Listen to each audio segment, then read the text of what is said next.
ቸሪቱ አማላጅቱ ሆይ እናቱ ነሽና ለአዶናይ በሥላሴ ፊት ስልጣን ያለሽ የባሕርያችን መመኪያ ነሽ።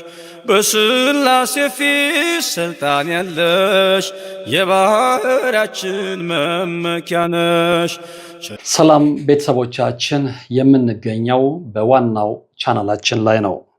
በክርስትና ታሪክና ስነ መለኮት ውስጥ እጅግ ከተከበሩ በብዙ ሚሊዮኖች ዘንድ የቅድስና ማማ ላይ ከተቀመጡና በተለያዩ የታሪክ አጋጣሚዎች ላይ ውይይትና ክርክር ከተነሳባቸው ጉዳዮች መካከል የእናታችን የቅድስት ድንግል ማርያም አማላጅነት አንዱ ነው። ቸሪቱ አማላጅቱ ሆይ እናቱ ነሽና ለአዶናይ በሥላሴ ፊት ስልጣን ያለሽ የባሕርያችን መመኪያ ነሽ። በሥላሴ ፊት ስልጣን ያለሽ የባሕርያችን መመኪያ ነሽ። ዛሬ በዚህ ርዕሰ ጉዳይ ላይ ጥልቅ ምልከታ እናደርጋለን። ለብዙሃን ክርስቲያኖች ማርያም የፈጣሪ እናት ብቻ አይደለችም፣ በሰው ልጅና በልጇ መካከል የምትቆም የሰው ልጆችን ጩኸትና እንባ ወደ ዙፋኑ የምታደርስ ታማኝ አማላጅ እንጂ። ነገር ግን ይህ እምነት ከየት የመጣ ነው? መጽሐፍ ቅዱሳዊ መሰረቱ ምንድን ነው? በጥንታውያኑ አብያተ ክርስቲያናትና በታሪክ ድርሳናት ውስጥስ ምን መልክ አለው? በዚህ ልዩ ዘጋቢ ፕሮግራማችን የድንግል ማርያምን አማላጅነት ሚስጥር ከመጽሐፍ ቅዱስ ጥልቅ ጥቅሶች እስከ ጥንታውያን ታሪካዊ ሰነዶች ድረስ እንፈትሻለን። የእውነትን መረጃ ገልጠን ታሪኩንና ምስክርነቱን አብረን እንቃኛለን። እስከ ፕሮግራሙ ፍጻሜ አብራችሁኝ ቆዩ። ወደ ማርያም አማላጅነት በቀጥታ ከመግባታችን በፊት መጽሐፍ ቅዱስ ስለ አማላጅነት ወይም ደግሞ ስለ ሌሎች መጸለይ ምን እንደሚል ማየት ያስፈልጋል። በብዙ ወገኖች ዘንድ ብቸኛው አማላጅ ጌታችን መድኃኒታችን ኢየሱስ ክርስቶስ ብቻ ነው የሚል ጥቅስ ይነሳል። ይህ ጥቅስ በአንደኛ ጢሞቴዎስ 2:5 ላይ በእግዚአብሔርና በሰው መካከል ያለው መካከለኛው ደግሞ አንድ አለ፣ እርሱም ሰው የሆነው ክርስቶስ ኢየሱስ ነው በሚል ተጽፏል። ነገር ግን እዚህ ጋር በጥንቃቄ ልናስተውለው የሚገባ ትልቅ መለኮታዊ ሚስጥር አለ። የክርስቶስ መካከለኝነት የማዳንና የቤተክርስቲያን ራስ የመሆን ፍጹም መካከለኝነት ነው። እርሱ ራሱን መስዋዕት አድርጎ ሰውንና እግዚአብሔርን አስታርቋል። ይህንን ስራ ማንም ሊሰራው አይችልም። በሌላ በኩል ግን መጽሐፍ ቅዱስ ቅዱሳንና አማኞች እርስ በርሳቸው እንዲጸልዩና እንዲማለዱ በብዙ ቦታዎች ያዛል። ለምሳሌ ያህል በዚሁ በአንደኛ ጢሞቴዎስ 2:1 ላይ እንግዲህ እግዚአብሔርን በመምሰልና በጭምትነት ሁሉ ጸጥና ዝግ ብለን እንድንኖር ልመናና ጸሎት፣ ምልጃም፣ ምስጋናም ስለ ሰዎች ሁሉ፣ ስለ ነገስታትና ስለ መኳንንትም ሁሉ እንዲደረጉ ከሁሉ በፊት እመክራለሁ ይላል። ያዕቆብ በበኩሉ በምዕራፍ 5 ቁጥር 16 ላይ የጻድቅ ሰው ጸሎት በስራዋ እጅግ ኃይል ታደርጋለች በማለት ቅዱሳን ለሌሎች የሚያደርጉትን ጸሎትና ምልጃ ትልቅ ዋጋ እንዳለው ያረጋግጣል። በራእይ መጽሐፍ ራእይ 5:8ና ራእይ 8:3-4 ላይ ደግሞ በሰማይ ያሉ ቅዱሳንና መላእክት የቅዱሳንን ጸሎት በወርቅ ማዕጠንት ይዘው በበጉ ዙፋን ፊት እንደሚያቀርቡ በግልጽ ተጽፏል። አባቶች ይጣራሉ፣ ነጠላ ጋርደን ነው የምንቀድሰው ይላሉ። እናም እኛ በሞቀ ቤት ውስጥ እየኖርን ለአጋስተ ሥላሴ እንዴት መሆን አቃተን ብለን ጥሪ ካስተላለፍንበት ዕለት ጀምሮ መቀነታችሁን ፈታችሁ፣ ከቤተሰቦቻችሁ በጀት ቀንሳችሁ፣ ወዳጅ ዘመዶቻችሁን አስቸግራችሁ፣ እነሆ ባላችሁን ገንዘብ ለ2 ሰዓታት ያህል በእግር እየተመላለስን ሲሚንቶ፣ ብረት፣ አሸዋና ድንጋይ እያመላለስን በእናንተ ድጋፍ የጀመርነው የሥላሴዎች ቤት እዚህ ደርሷል። ለቀድሞ በሥላሴዎች ስም እያመሰገንን ለቀጣዩም እስክንፈጽመው ድረስ እንዳትተውን እየተማጸንን እንደጀመርነው በጋራ እንድንጨርሰው አደራ እንላለን። አሁንም ድጋፋችሁ አይለየን። በሊቦ ከምከም ወረዳ የመስክየ ሥላሴ ቤተ ክርስቲያን አሰሪ ኮሚቴ።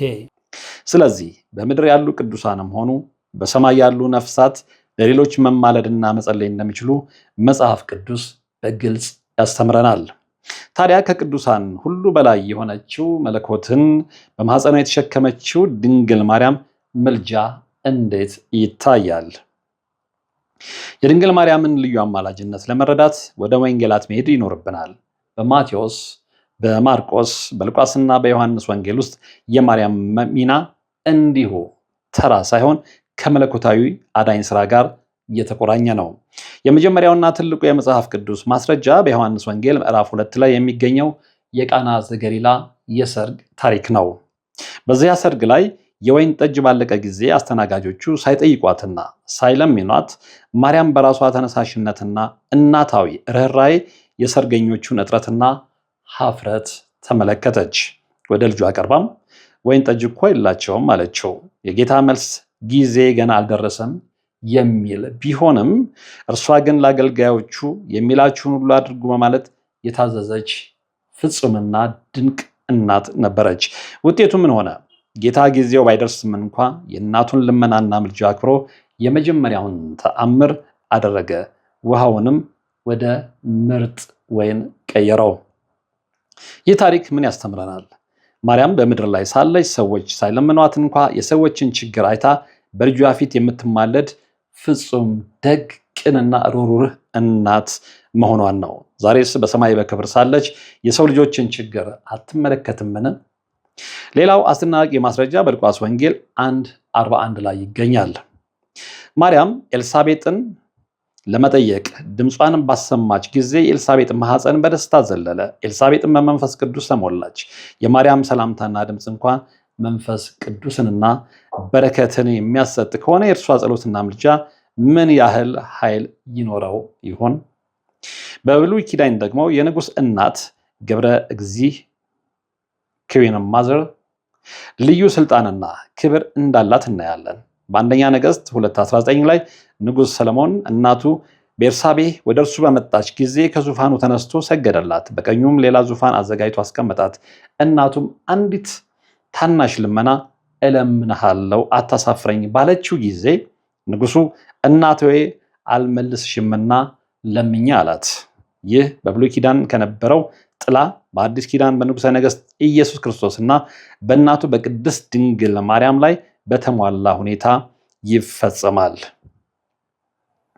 አንዳንድ ሰዎች የድንግል ማርያም አማላጅነት በቅርብ ጊዜ የተፈጠረ ወግ ይመስላቸዋል። ነገር ግን ታሪክ ፍጹም የተለየ እውነት ነው የሚነግረን። በሶስተኛው ክፍለ ዘመን በ250 ዓመተ ምህረት አካባቢ የተጻፈና በግብፅ የተገኘ አንድ እጅግ ጥንታዊ የግሪክ ፓፒረስ ሰነድ አለ። ይህ ሰነድ ቱም ፕራሲዲየም ከጥበቃሽ በታች በመባል ይታወቃል።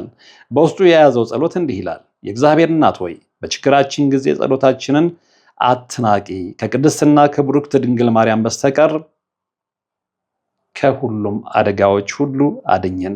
ይህ ሰነድ የሚያረጋግጠው ገና የኒቅያ ጉባኤ ሳይደረግና ክርስትና በሮም መንግስት ሳይታወጅ በፊት በጥንቷ ቤተክርስቲያን የነበሩ ክርስቲያኖች ወደ ማርያም አማላጅነት ይጮሁ እንደነበረ ነው። በ431 ዓመተ ምህረት በተደረገው የኤፌሶን ጉባኤ ላይ ቅዱሳን አባቶች ንስጥሮስን ያወገዙት ማርያም የእግዚአብሔር እናት ተብላ ልትጠራ ይገባል በማለት ነው። ማርያም የአምላክ እናት መሆኗ ከተረጋገጠ እናታዊ ማማለድና ባለሟል መሆኗ የታመነ ሆነ።